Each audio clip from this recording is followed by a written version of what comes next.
Good morning, everybody, and welcome to another dwulf rant. January 21st, 2015. We got 3 stories, and I'm going to consolidate this into more of a technical rant, and I'll have other rants for different areas. I'm sort of new right now at doing these just audio YouTube videos. I'll eventually incorporate videos when I have more expertise in the editing style, but right now it's just kind of a voiceover, the images, and I'm going to see kind of how that works out. Got some stories today that I want to express. The recent Facebook postings that I've been putting up. Facebook will give you a false flag if the content is false. They'll give you an option for that. That's nice. There's a lot of things on the Facebook social media that tends to be flat out wrong or not really 100% accurate, and it's nice to kind of be able to clean up your timeline from the relative garbage that comes through the pike. I've been snookered a couple times on stories that I've posted that seemed correct but wasn't quite correct, and usually a trip to the Snoop's website typically validates it, but sometimes they don't really get the information till a little later,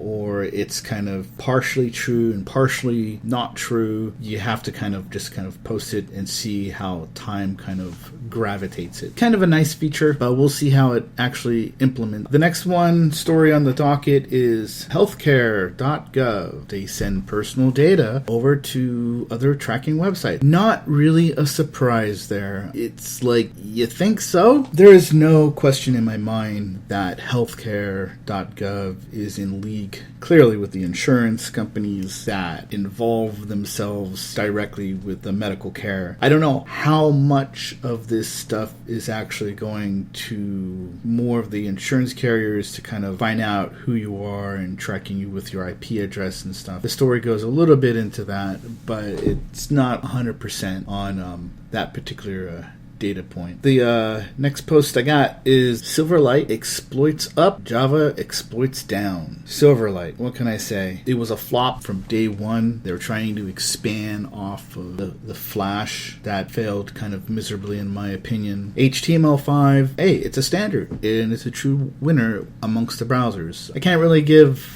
Microsoft too much crap about it. At least they're trying to innovate, but on the flip side, they're trying to make things proprietary. And when you make things proprietary, you grow dependent on the companies that have created this proprietary language, like Flash, like Silverlight. You're dependent on these one companies. The web should be spread even and free amongst all people in all browsers, and not dependent on any particular company that regulates it. Otherwise, that's gearing up for a monopoly, and nobody really wants to deal with that. Next story on the docket is the U.S. Army wants a weapon to destroy swarms. Not really surprised about that. They're always trying to innovate things, particularly with combat. Other story, well, not really a story, but a link that I put up, which was a very nice comparison against Angular, Backbone, and Ember. I've been juggling these 3 MVCs for the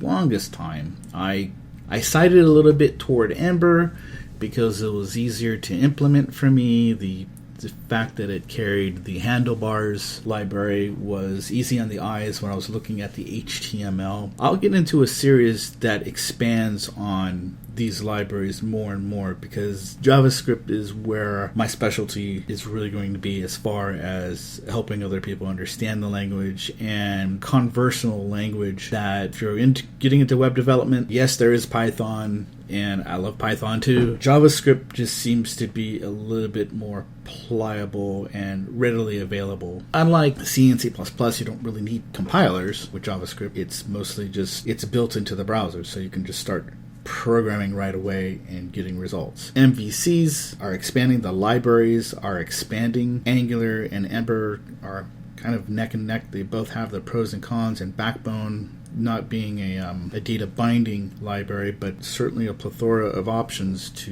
manufacture one, are the 3 contenders at the moment. That's basically it that I have right now. Not really much to report this morning. I'm probably going to do another rant later on in the day. Depends, how good my editing skills are and how quickly I can turn this stuff around. But again, thanks for everybody who's listening, and I will see you possibly later today.